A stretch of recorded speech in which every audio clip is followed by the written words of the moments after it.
बिहार में महागठबंधन नहीं, भारतीय जनता पार्टी और उसका गठबंधन ही अपने ही बुने हुए जाल में फंसने जा रहा है। जी हां, प्रधानमंत्री नरेंद्र मोदी, जिन्होंने पिछले दिनों चीख चीख कर परिवारवाद का विरोध किया, परिवारवाद पर भाषण दिया और बताया कि कैसे किस पार्टी को वोट देंगे तो किसके किसके किस परिवार को लाभ मिलेगा। शरद पवार का भी नाम लिया था उन्होंने, एनसीपी प्रमुख, लेकिन उन्हीं के भतीजे को उन्होंने अपने साथ मिला लिया और उप मुख्यमंत्री बना दिया। कई केसेस भी थे, उन लोगों को भी मंत्री बनाया गया। भ्रष्टाचार की बात भी प्रधानमंत्री कर रहे थे, लेकिन जिन पर भ्रष्टाचार के मामले चल रहे थे वो भी अब भारतीय जनता पार्टी के गठबंधन की सरकार में मंत्री हैं। खैर, हम बात कर रहे हैं बिहार की। परिवारवाद पर प्रधानमंत्री ने चोट किया, परिवारवाद, वंशवाद, इसकी राजनीति के खिलाफ उन्होंने भाषण दिया। लेकिन बिहार में आपको पता है बीजेपी और उनका पूरा कुनबा परिवारवाद के आकंठ में डूबा हुआ है। जितना परिवारवाद बीजेपी बिहार में देखने को मिलेगा, दूसरे दलों में भी है वैसी स्थिति, लेकिन जब आपके यहाँ खुद वैसी स्थिति है तो आप दूसरों पर निशाना क्यों साध रहे हैं?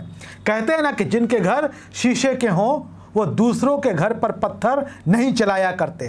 खैर, हम नाम ले लेते हैं और आज जिक्र भी कर देते हैं कि परिवारवाद की स्थिति बिहार में है क्या, और परिवारवाद का जो उदाहरण जो भारतीय जनता पार्टी पेश कर रही है, दूसरे राजनीतिक दलों से भी उसकी तुलना आप स्वयं कर सकते हैं। बिहार बीजेपी के अध्यक्ष हैं सम्राट चौधरी। सम्राट चौधरी खुद शकुनी चौधरी के बेटे हैं। शकुनी चौधरी जो सम्राट चौधरी के पिता हैं, कांग्रेस में रहे वो, समता पार्टी में रहे वो, आरजेडी में रहे वो, जनता दल यूनाइटेड में रहे वो, हिंदुस्तानी अवाम मोर्चा सेकुलर जीतन राम मांझी की पार्टी में भी रहे वो। उन्हीं के पुत्र हैं सम्राट चौधरी। सम्राट चौधरी भी कई दलों में रह चुके हैं। सम्राट चौधरी भी राजद में भी रहे हैं, जदयू में भी रहे हैं और अभी बीजेपी के प्रदेश अध्यक्ष हैं। चलिए, ये सम्राट चौधरी की बात हो गई, परिवारवाद का विरोध करने वाली भारतीय जनता पार्टी के प्रदेश अध्यक्ष का।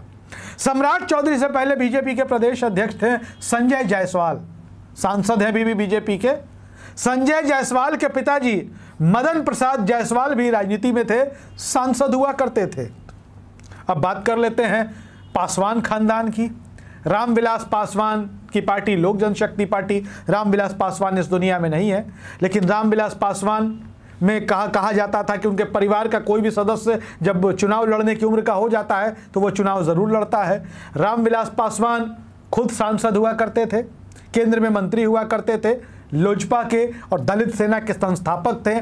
उनके छोटे भाई रामचंद्र पासवान भी सांसद हुआ करते थे।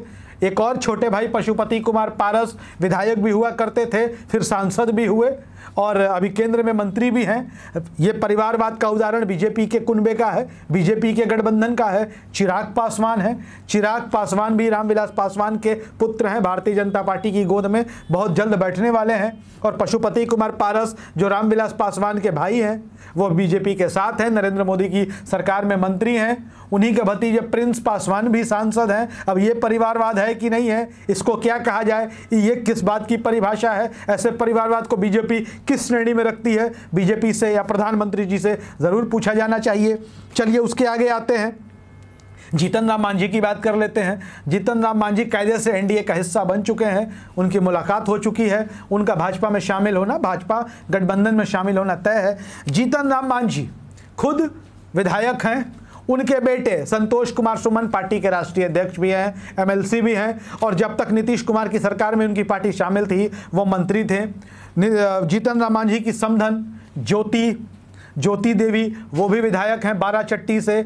जीतन राम मांझी के दामाद देवेंद्र मांझी वो भी चुनाव लड़ते रहते हैं और हिंदुस्तानी अवाम मोर्चा मांझी की पार्टी में राष्ट्रीय कार्यकारिणी में अहम पदों पर है। ये भारतीय जनता पार्टी का बिहार में परिवारवाद का बड़ा ही कुत्सित उदाहरण है कि परिवारवाद के आकंठ में भारतीय जनता पार्टी किस कदर बिहार में डूबी हुई है। ऐसे में क्या वो आरजेडी को घेरेगी, क्या वो कांग्रेस को घेरेगी? क्योंकि जिनके घर शीशे के होते हैं वो दूसरों के घरों पर पत्थर फेंकने का काम नहीं करते हैं। और ऐसे में भारतीय जनता पार्टी जितना परिवारवाद पर भाषण देगी, जितना परिवारवाद को लेकर विपक्षी नेताओं को कोसेगी, एक उंगली उनकी तरफ भी उठेगा। बिहार से ये स्थिति सामने आ रही है स्पष्ट है कि बिहार में बीजेपी का कुनबा, बीजेपी के गठबंधन में कितना परिवारवाद है। वही परिवारवाद जिसका विरोध प्रधानमंत्री नरेंद्र मोदी अलग अलग मंचों से पिछले 10, 12, 15 सालों से करते आ रहे हैं। बीजेपी के परिवारवाद के बारे में आप क्या सोचते हैं? कमेंट बॉक्स में जरूर लिखिएगा।